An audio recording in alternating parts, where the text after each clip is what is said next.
سر السلام علیکم ورحمۃ اللہ وبرکاتہ۔ الحمد للہ رب العالمین، صلاۃ والسلام علی رسول النبی الکریم وعلی آلہ واصحابہ اجمعین۔ الحمد للہ الذی ہدانا لہذا وما کنا لنہتدی لولا ان ہدانا اللہ۔ رب اشرح لی صدری ویسر لی امری واحلل عقدۃ من لسانی یفقہوا قولی، آمین یا رب العالمین۔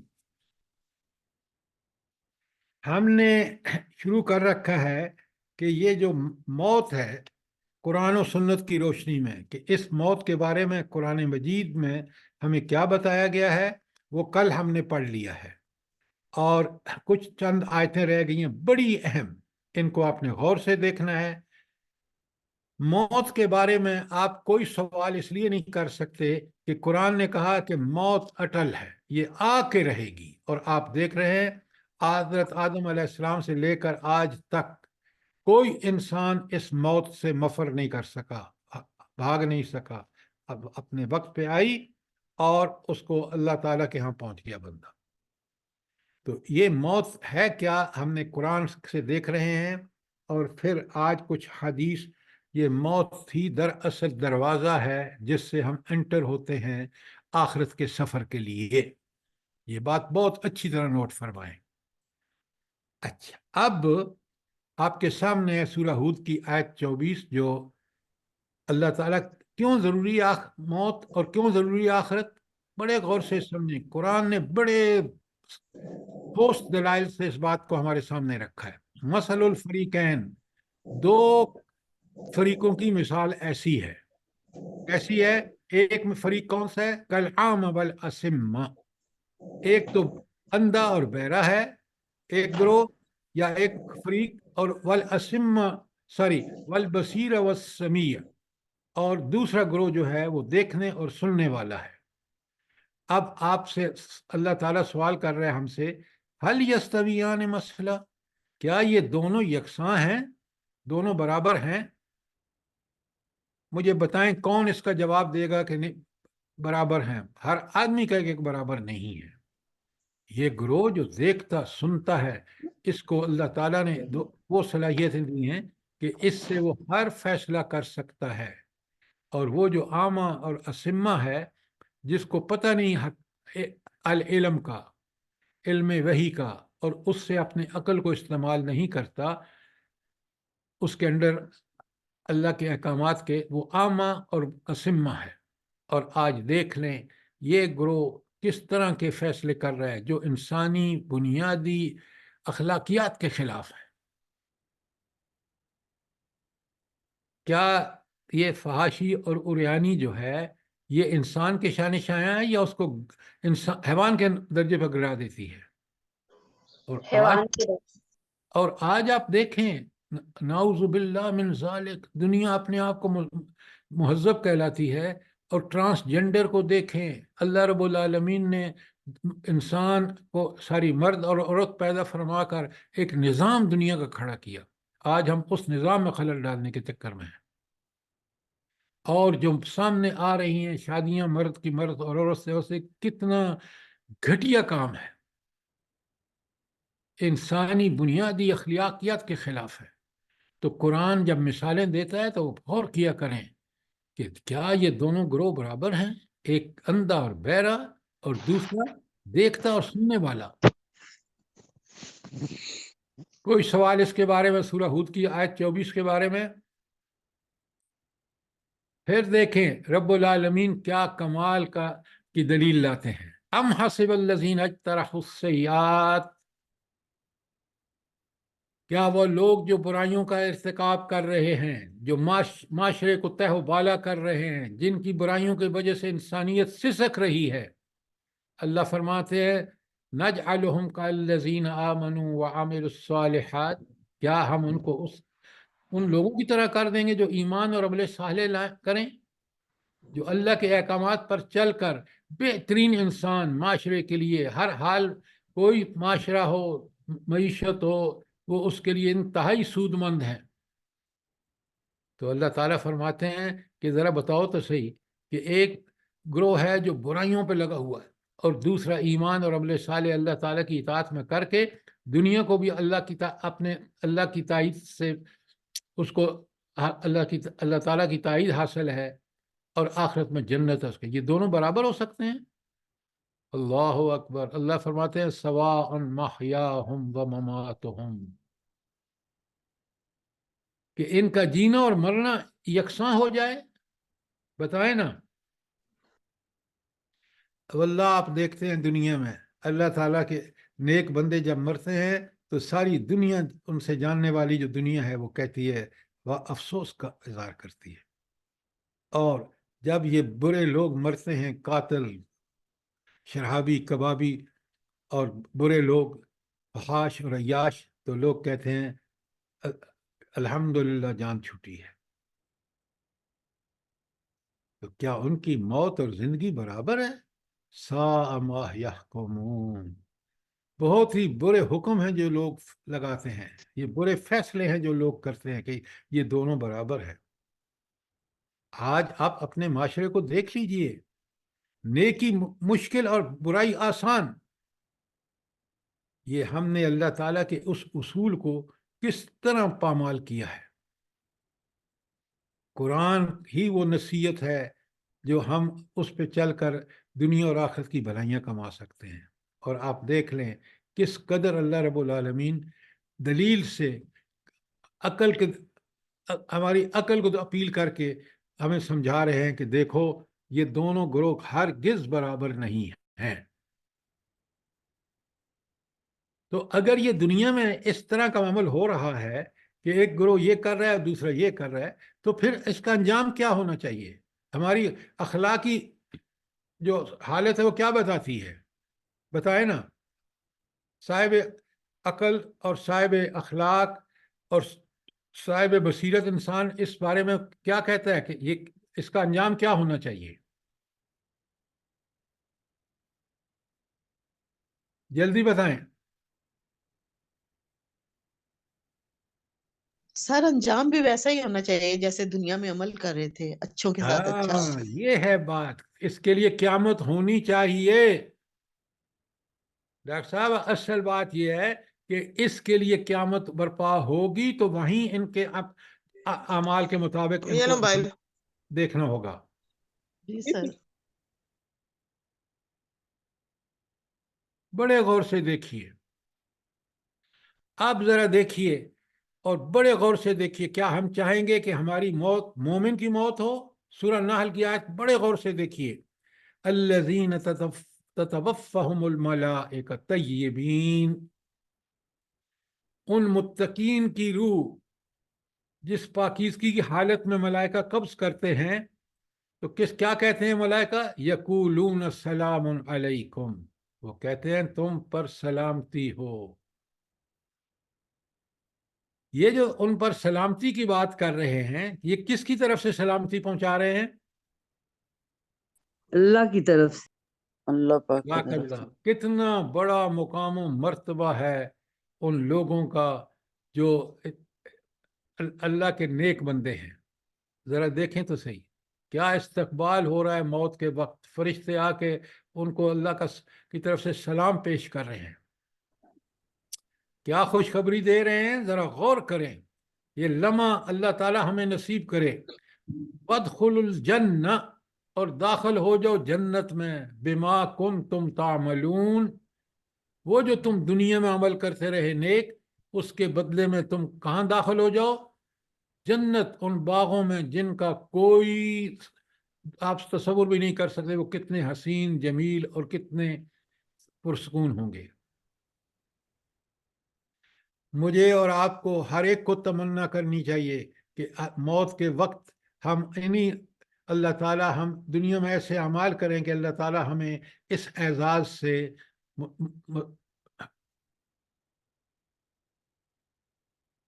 اپنا یہ اعزاز عطا فرمائے. آمین. سورہ نحل کی آیت کلیئر ہے؟ کوئی سوال؟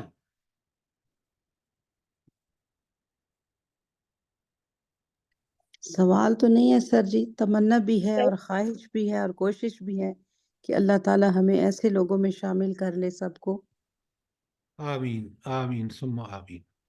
اب ذرا دیکھیے بالکل اس کے برعکس قرآن نے سمجھانے میں کوئی کسر نہیں چھوڑی.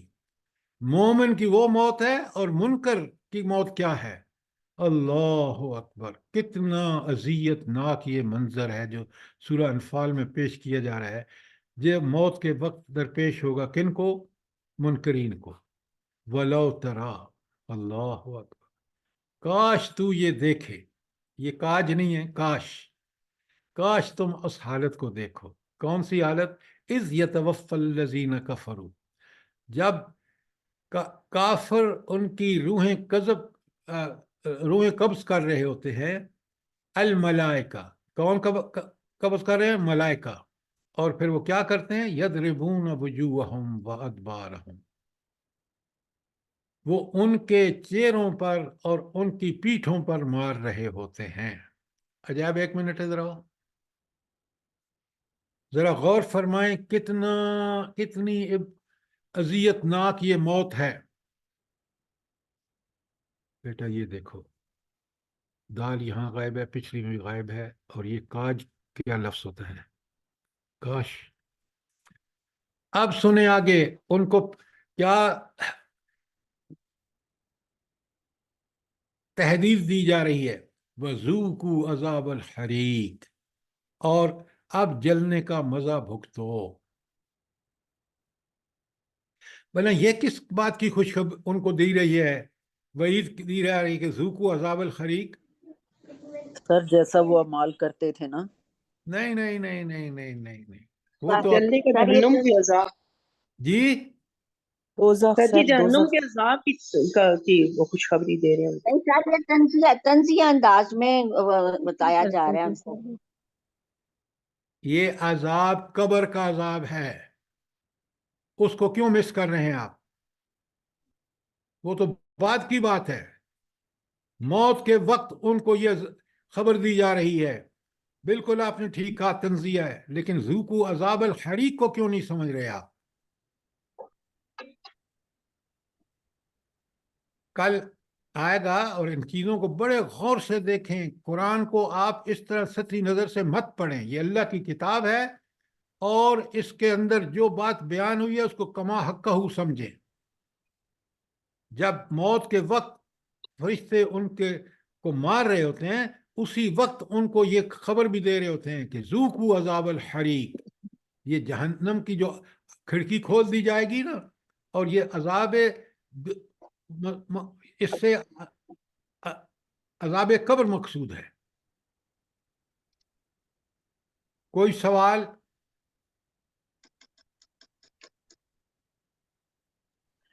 سر موت کے وقت بھی ان کا وقت بہت سخت ہوتا ہے نا، جب آپ خوفناک. اس آیت میں اور ہے کیا جو آپ بتا رہے ہیں؟ یضربون وجوہہم وادبارہم، موت کے وقت فرشتے ان کو مار رہے ہوتے ہیں منہوں پر، پیٹھوں پر. وہ ہم دیکھ نہیں سکتے. آیت کو سر جی سمجھیے مرنے ذرا والے غور کو سے. پتہ چل رہا ہوتا ہے، جی مرنے والے کو یہ پتہ چل رہا ہوتا ہے کہ اب میرے ساتھ کیا ہو رہا ہے. کیوں نہیں پتہ چل رہا ہوتا؟ یہ سارے اس کو اذیت ناک مراحل سے اس لیے گزارا جاتا ہے کہ دیکھ تو دنیا میں کس طرح اللہ کا باغی اور سرکش بنا رہا. تو اس کو تو بالکل پتہ ہوتا ہے، ہم نہیں دیکھ رہے ہوتے. لیکن یہ واقعہ منکر کے ساتھ موت کے وقت ضرور بے ضرور ہوتا ہے، کیونکہ یہ اللہ تعالیٰ خود فرما رہے ہیں. اللہ اکبر. سر اللہ یہ بچائے. عذاب النار اور سر اس عذاب میں کہا گیا ہے نا الحریق، کہ قبر جنت. جی جس سر عذاب النار اور عذاب الحریق یہ ایک ہی طرح کا عذاب ہے؟ حریق عذاب میں جلنے کا عذاب ہے. عذاب النار بھی سر جلنے کا عذاب ہے. بھائی آگ میں جب جلتا ہے آدمی تو اس کو حریق کہتے ہیں. جی سر، جزاک اللہ. سر جی ایک بات اس ہے لیے کہ یہاں کہتے ہیں پر کہ قبر جنت کا اپنے عملوں سے جنت کا باغیچہ بھی ہے، اور اپنے عملوں سے ہی قبر جہنم کا گڑھا بھی ہے. اللہ ہمیں بچائی رکھے. وہ تو بعد کی بات ہے، یہ موت کی بات ہو رہی ہے. اس کو سمجھیں آپ ذرا، اس مرحلے کو سمجھیں. ہم موت کے ساری دنیا تا آخرت کے مراحل سمجھ رہے ہیں. دنیا کو سمجھا، یہ اب موت ہے. دیکھیں قرآن نے موت کو کس طرح بتایا ہے. اور کوئی سوال؟ سر جی سوال تو نہیں ہے، لیکن یہاں پر سیگا لگا ہوا ہے یضربون مضارع کا، نیچے ترجمے میں تھے لکھا ہوا ہے. بات تو دیکھیں نا، موت جن مر گئے ہیں وہ ماضی کی موت ہے نا. اور قرآن کا کمال یہ ہے کہ مضارع کا صیغہ اس لیے کمال کیا ہے کہ یہ ماضی میں ہوتا رہا، آپ کی تاریخ گواہ ہے، حال میں بھی ہوگا، آئندہ بھی جس کو موت آئے گی ہوگا. بات سمجھے آپ؟ ٹھیک ہے، ٹھیک ہے سر جی، ٹھیک. اب دیکھیں جب ان کی ٹھکائی ہو رہی ہوتی ہے نا موت کے وقت، ذالکا، یہ سب کچھ تمہارے ساتھ کیوں ہو رہا ہے؟ اہل جنت کے ساتھ معاملہ الگ اور اہل کفر والوں کے ساتھ معاملہ الگ. ذالکا، یہ اس وجہ سے بما قدمت ایدیکم، یہ جو تمہارے ہاتھوں اور نے پیشگی مہیا کر رکھا تھا، یہ جو تم اعمال کر رہے تھے اس کا نتیجہ ہے. اور آگے بڑی کمال کی بات، وَأَنَّ اللَّهَ لَيْسَ بِظَلَّامٍ لِّلْعَبِيدِ، ورنہ اللہ تعالیٰ تو اپنے بندوں پر ظلم کرنے والا ہرگز نہیں ہے. اچھا، اللہ تعالیٰ کیوں ظلم کرنے والا نہیں ہے؟ کیا وجہ ہے؟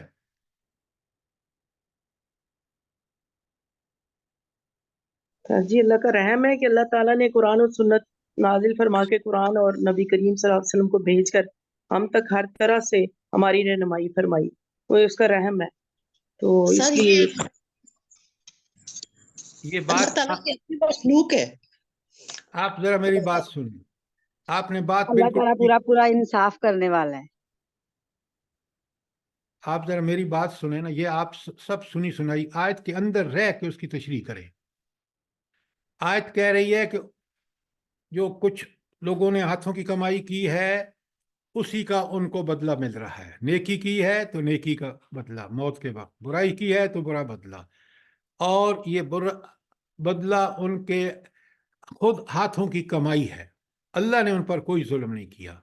یہ ہماری بہن نے بالکل ٹھیک کہا کہ اللہ نے تو ان کو قرآن بھیجا، نبی کریم صلی اللہ علیہ وسلم کو بھیجا، ان کی حفاظت کی قرآن کی، نبی کریم صلی اللہ علیہ وسلم کے ہر قدم کو تاریخ میں ہمیشہ کے لیے اس کو لکھوا دیا.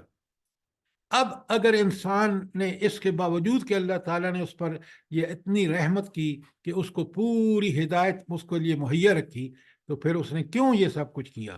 اللہ نے تو اپنی رحمت کی انتہا کر دی، اس بدبخت نے اپنی نافرمانی کی بھی انتہا کر دی.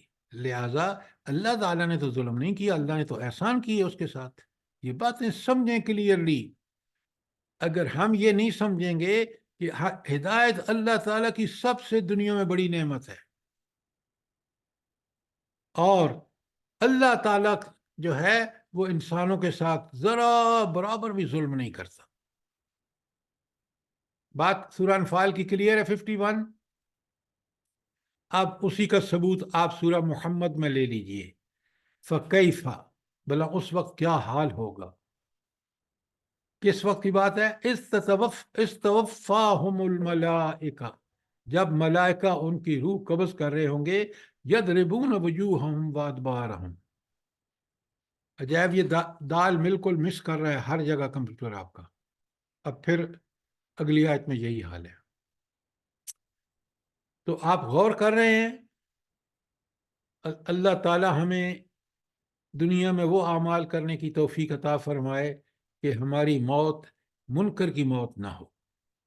آپ دیکھ لیں آج ہم نے کس قدر اپنے اوپر ظلم کر رہے ہیں کہ دعویٰ ایمان کا اور اعمال کفار جیسے. بڑے غور زندگی کو بڑے احتیاط سے گزاریں اور ان آیات کو سامنے رکھیں. سب آیات آپ کے پاس ہینڈ آؤٹ کی شکل میں موجود ہیں. دیکھیں کتنا سورہ محمد کی آیت 28 میں دیکھیں. ذالکا، یہ جو کچھ ان کے ساتھ ہو رہا ہے نا، نیکوں کے ساتھ اللہ تعالیٰ رحمت کے معاملہ کر رہے ہیں اور برائیوں کرنے والوں کے ساتھ اللہ تعالیٰ ان کو ان کی برائیوں کی وجہ سے سزا دے رہے ہیں. ذالکا، یہ اس پورا ذالکا میں یہ موجود ہے جو میں آپ کو دے رہا ہوں ایکسپلینیشن. کیوں ہوا یہ سب کچھ؟ بأنهم اتبعوا ما اسخط اللہ، یہ اس وجہ سے ہوا کہ انہوں نے اس بات کی اتباع کی، زندگی میں ان طریقے پر چلے جو اللہ کی ناراضگی کا باعث تھے، یعنی انہوں نے اللہ کے نافرمانی کر کے زندگی گزاری۔ وَكَرِهُوا، اور اس راستے کو ناپسند کیا جو اللہ کا تھا۔ وَكَرِهُوا رِضْوَانَهُ، اور اللہ کی پیروی کے پیروی کی جو اللہ کو ناراض کرتا تھا۔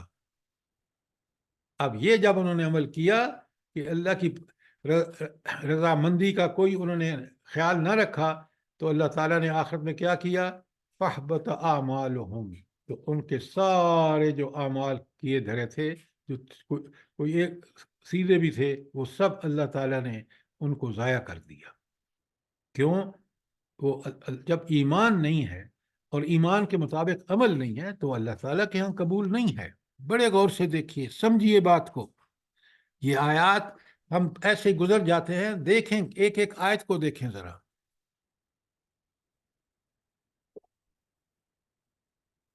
کوئی سوال؟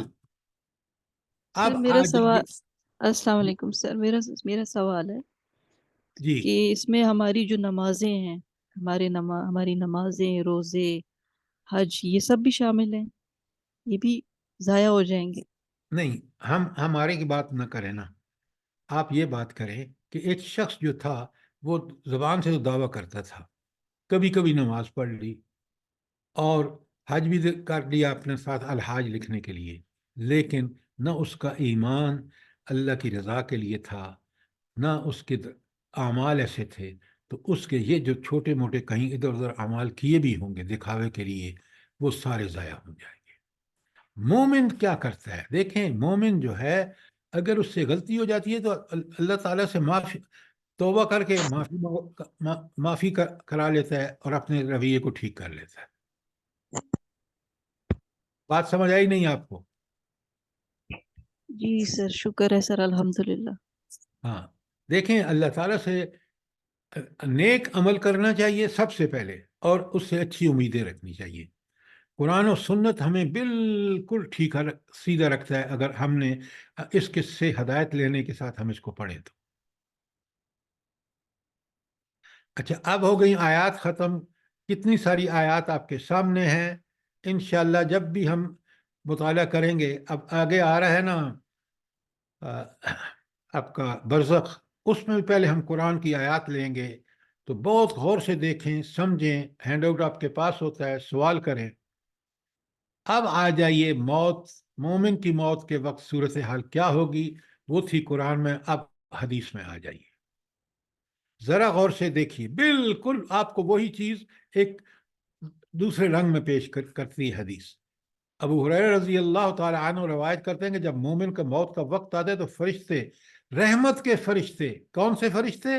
رحمت کے، سفید ریشم کا کفن لے کر آتے ہیں اور کہتے ہیں اخرجی راضیتم مرضیہ عنکا۔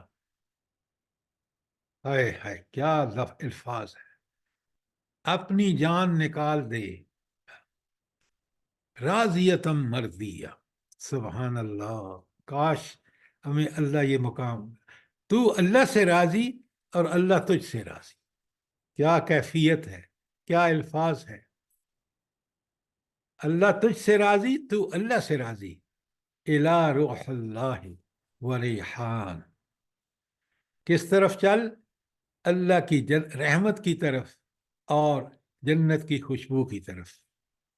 وَرَبِّ غَيْرَ غَضْبَانٍ، اور اس حال میں جو تو جا رہا ہے کہ او اللہ کہ تو اللہ راضیتم مرضیہ پیچھے چلے جائیں، رب غیر غضبان، کہ اللہ آپ پر بالکل غضبناک نہیں ہے، اور اللہ آپ کے بارے میں کیا ہے؟ راضیتم مرضیہ، تو اللہ سے راضی، اللہ تجھ سے راضی۔ یہ ہے مومن کا۔ دیکھیں فرشتے موت کے وقت کیا استقبال کر رہے ہیں، کیا اس کو خوشخبریاں دے رہے ہیں۔ میوٹ کو کلک کر دینا، آپ کا مائک کھلا ہوگا۔ تو آپ نے دیکھا یہ مستدرک حاکم کی حدیث ہے۔ کوئی سوال؟ بالکل اس کی تشریح کر رہی ہے جو پیچھے آیات ہم نے پڑھی ہیں۔ ذرا دیکھیں ابن ماجہ کی حدیث دیکھیں، اخرجی ایتها النفس الطیبہ، اللہ اکبر، اے پاک روح تو جس جسم میں بھی تھی اس سے نکلا. یہ کون کہہ رہے ہیں؟ فرشتے اللہ کے حکم سے. کانت فی الجسد الطیب، تو ایک پاک روح میں تھی، پاک جسم میں تھی. اخرجی حمیدتن، تو اس حال میں کہ تو اللہ کی تعریف کے لائق ہے. سبحان اللہ. وَأَبْشِرِي بِرُوحٍ وَرِيحَانٍ وَرَبِّ غَيْرِ غَضْبَانٍ، اور تو خوش ہو جا اللہ کی رحمت کے ساتھ، جنت کی خوشبو کے ساتھ، اور تیرا رب تجھ سے ناراض نہیں. کیا بات ہے. اللہ تعالی ہمیں یہ موت نصیب فرمائے. اللہ تعالی ہمیں توفیق عطا فرمائے کہ ہم یہ اعمال کریں جس کے نتیجے میں ہمیں یہ موت نصیب ہو. آمین ثم مسند احمد کی حدیث دیکھیں، ایتها النفس المطمئنہ اخرجی الی مغفرۃ من اللہ ورضوانہ، اے پاک روح اللہ کی مغفرت اور رضامندی کے لیے کی طرف نکل چل. آپ ذرا یہاں رک کے غور کریں نا، ہم میں سے ہر آدمی اللہ تعالیٰ کی توفیق سے اس کی رضا کے لیے نیک عمل کر رہا ہے، اور وہاں اس کو موت کے وقت خوشخبری دی جا رہی ہے کہ تجھ سے اللہ راضی ہے، جس کی طلب میں تو نے یہ نیک کام کیے، اور اب تم اللہ کی مغفرت کی طرف چل، اور تمہارا وہ ہو برزخ ہو، تمہارا نکل کے دوسرے روح پہ اٹھ کھڑا ہونا ہو، تمہارا پہنچنا ہو محشر میں. اللہ وہاں محشر کی سختیوں سے بھی، کیونکہ اللہ تو آپ سے راضی ہے. آپ پڑھیں گے، دیکھیں گے، ہم ایک ایک چیز کو بیان کریں گے کہ وہاں بھی اس کے لیے آسانیاں ہی آسانیاں، اور منکر کے لیے مشکل ہی مشکلیں ہوں گی.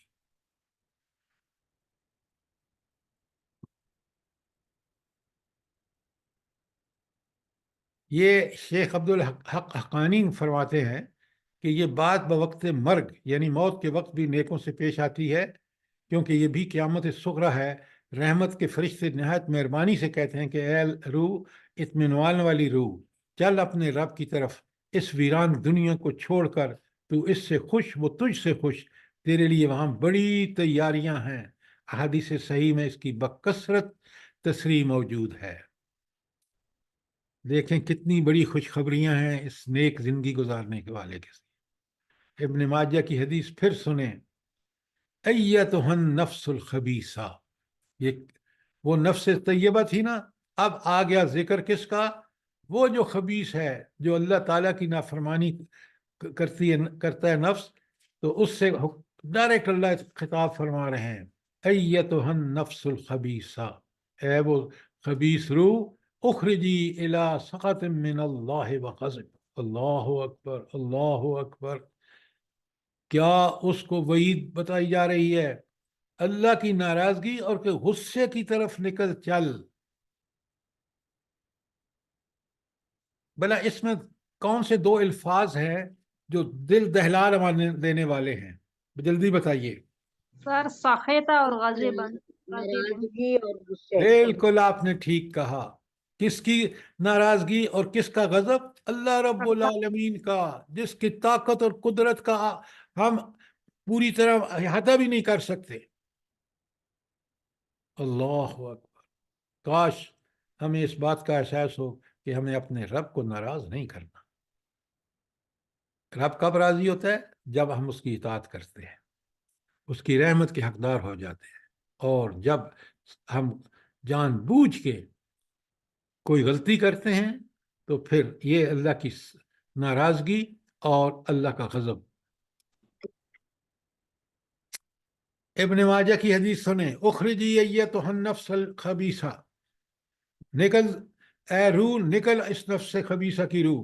کانت فی الجسد الخبیث، تو روح ایک خبیث شخص کے جسم میں تھی. اخرجی ذمیمتن، تو نکلا ذلیل ہو کر.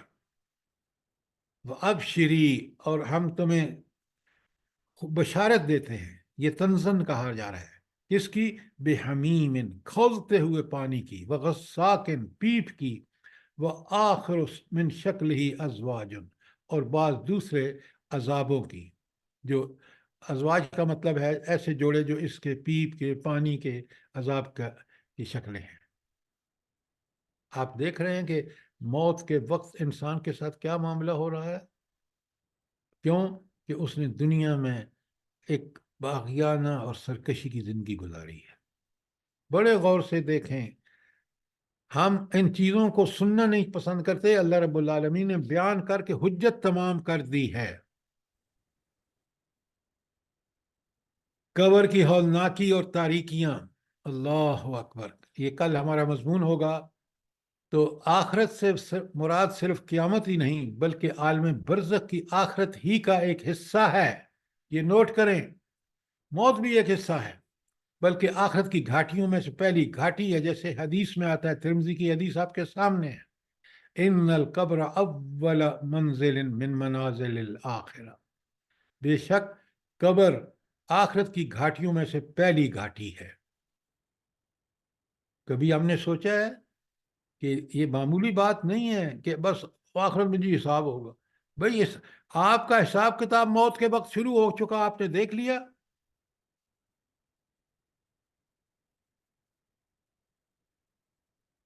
اب ذرا ترمذی کی دوسری حدیث دیکھیں، میں ترجمہ پڑھ رہا ہوں.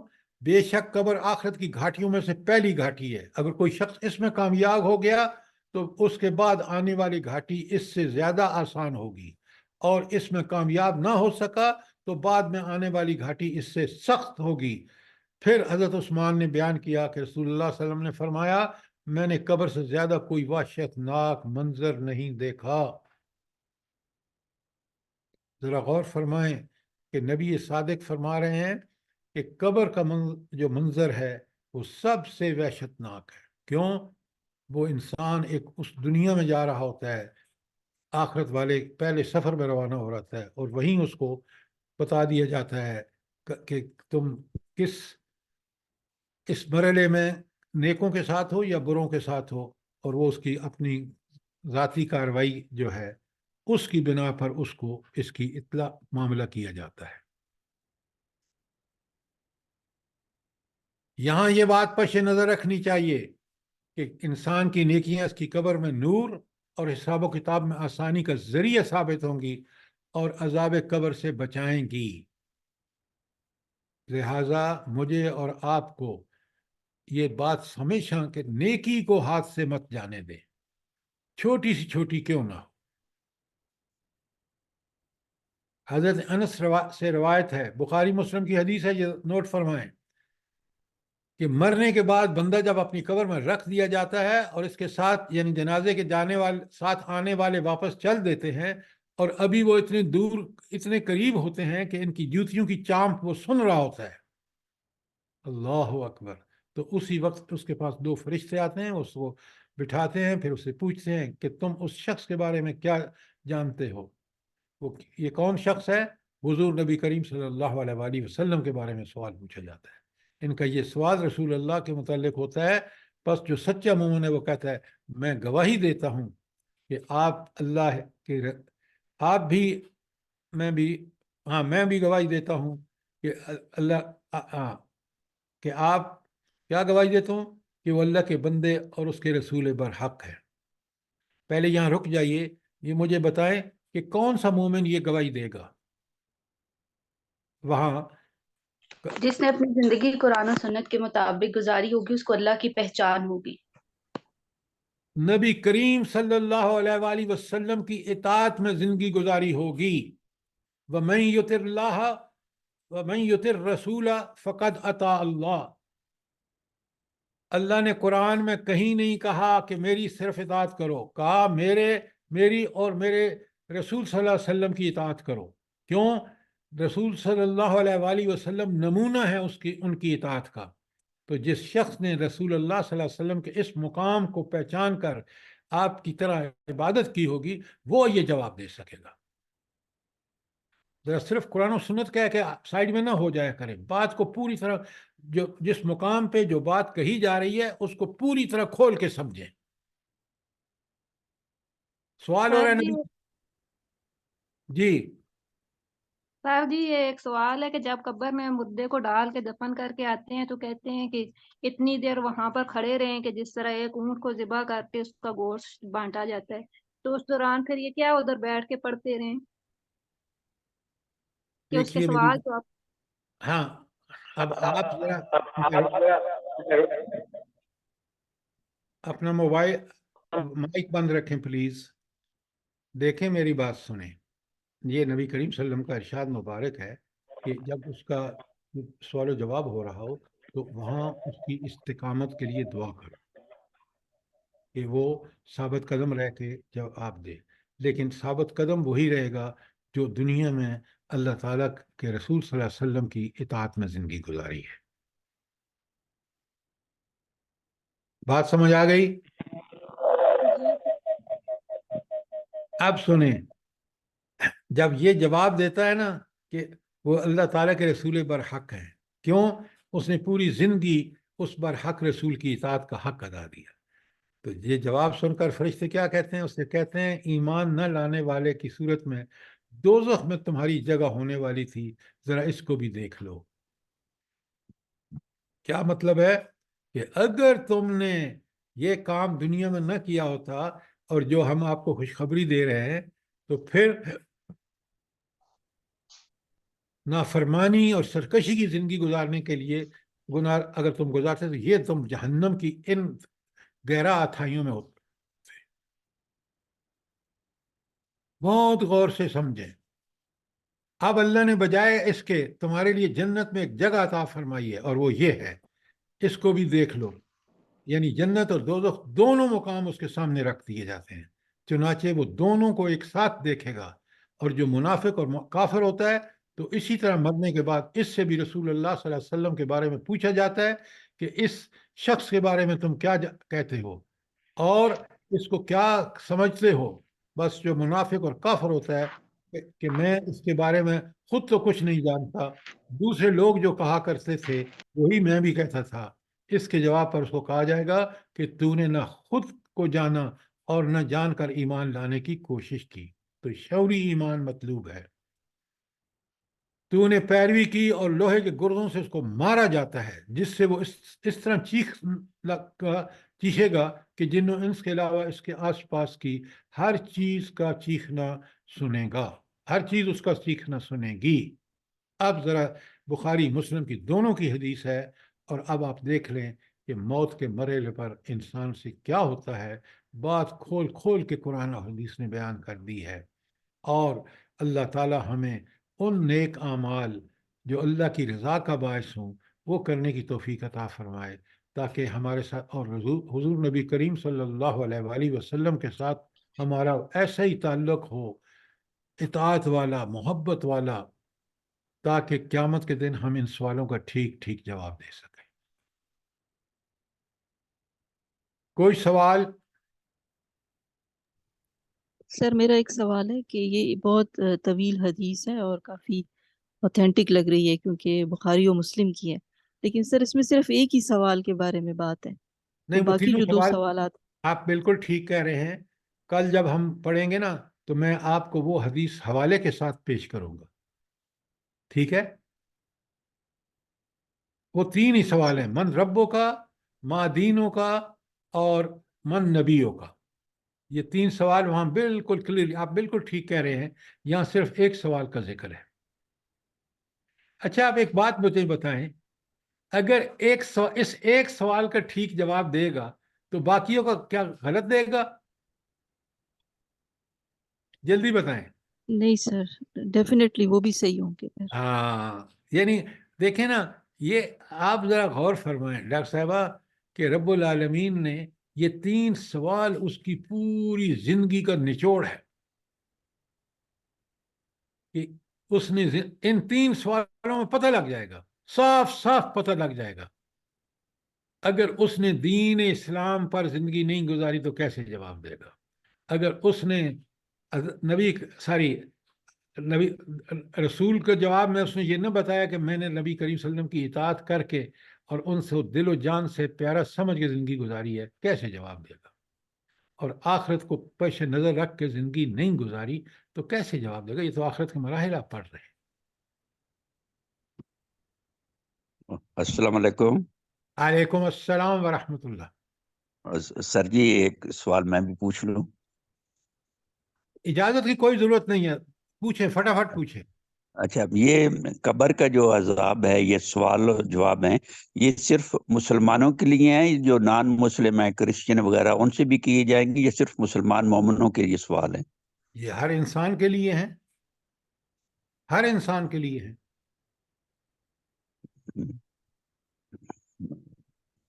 جو نان مسلم ہیں، کافر ہیں، ان سے بھی یہ پوچھا جائے گا؟ پھر وہی آپ بات کر رہے ہیں، میں نے کہا ہے کہ ہر ایک سے پوچھا جائے گا، 3 سوالوں کا جواب ہر ایک کا تو دینا ہے، کافر کیسے جواب دے گا؟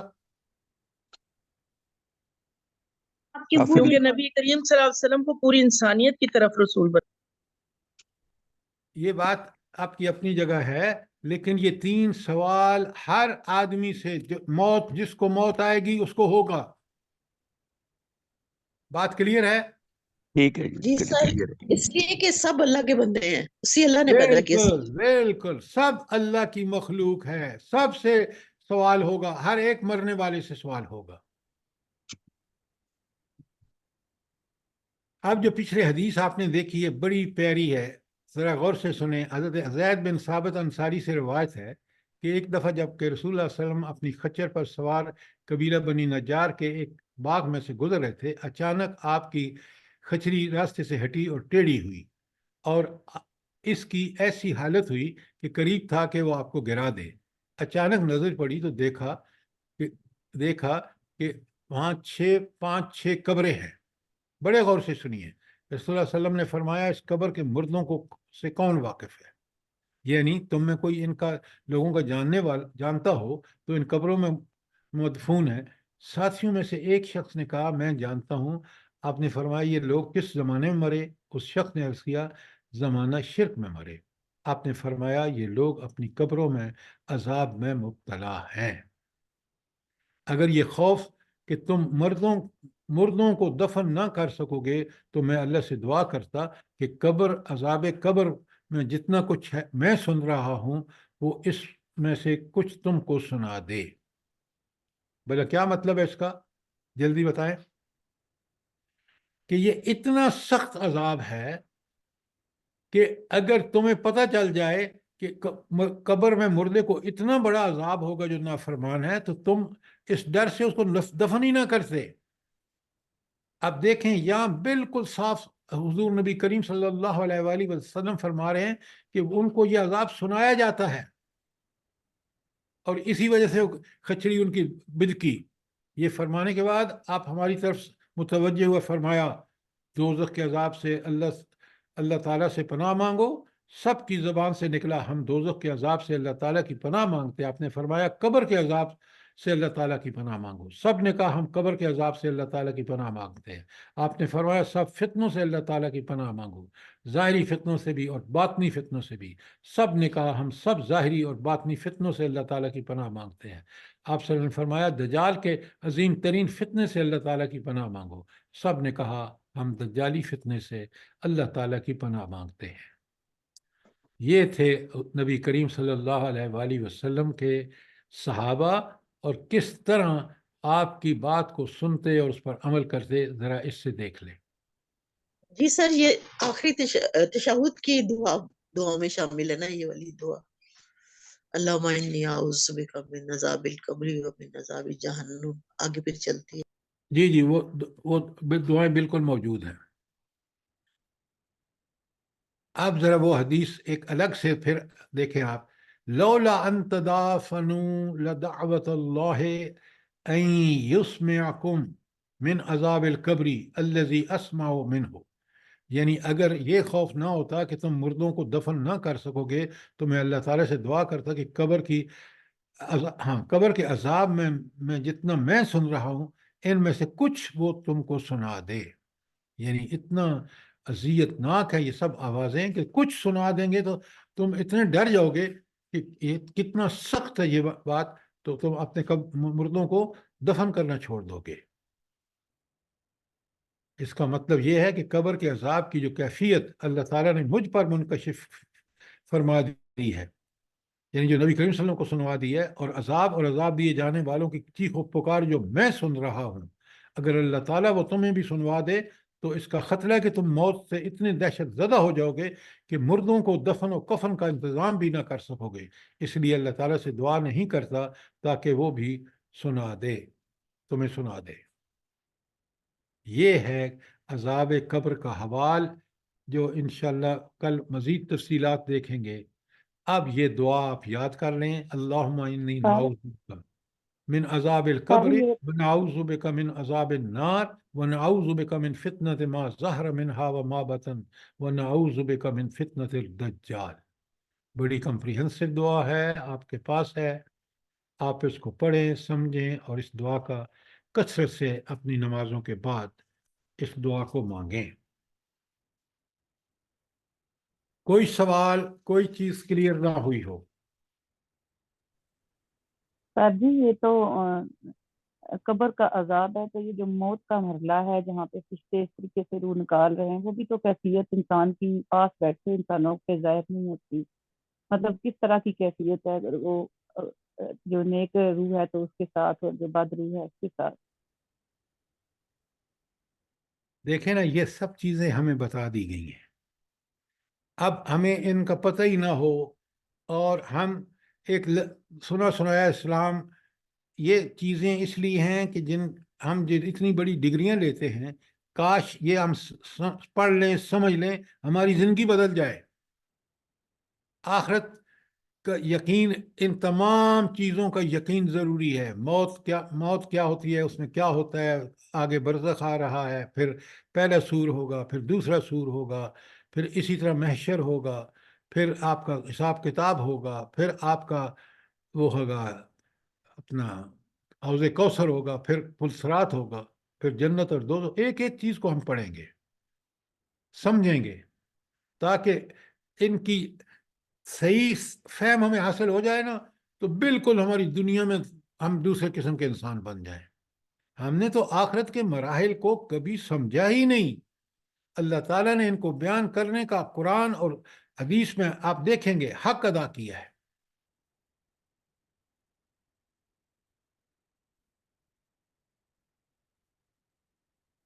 آپ مجھے بتائیں نا کہ اگر ہمیں یہ سب چیزیں جو اب ہم پڑھ رہے ہیں ہمیں شعوری طور پر سمجھ آ جائے تو ہم دنیا میں برائی کریں گے؟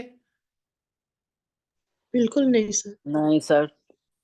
تو اس لیے یہ چیزیں آپ خود بھی پڑھیں، اپنے دوست احباب کو بھی دیں، رشتہ داروں کو بھی دیں، وہ بھی پڑھیں، تاکہ اللہ کے مخلوق جو ہے وہ اس عذاب موت اور عذاب قبر سے بچ جائے، اور پھر بڑے عذاب سے۔